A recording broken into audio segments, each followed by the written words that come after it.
ರಾಷ್ಟ್ರೀಯ ಐಕ್ಯತಾ ಪ್ರಮಾಣ ವಚನ. ರಾಷ್ಟ್ರದ ಸ್ವಾತಂತ್ರ್ಯ ಹಾಗೂ ಐಕ್ಯತೆಯನ್ನು ಸಂರಕ್ಷಿಸಲು ಮತ್ತು ಬಲಪಡಿಸಲು ಅರ್ಪಣಾ ಮನೋಭಾವದಿಂದ ಕೆಲಸ ಮಾಡುತ್ತೇನೆಂದು ನಾನು ಶ್ರದ್ಧಾಪೂರ್ವಕವಾಗಿ ಪ್ರಮಾಣ ಮಾಡುತ್ತೇನೆ.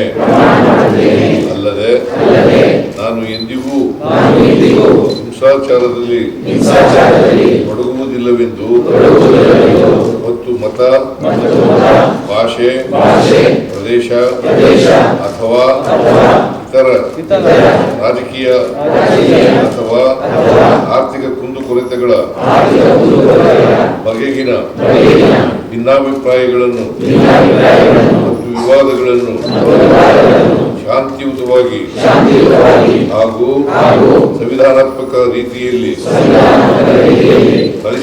ಬಗೆಹರಿಸಿಕೊಳ್ಳುವ ದಿಶೆಯಲ್ಲಿ ನನ್ನ ಪ್ರಯತ್ನವನ್ನು ಮುಂದುವರಿಸುತ್ತೇನೆಂದು ಪ್ರಮಾಣ ಮಾಡುತ್ತೇನೆ.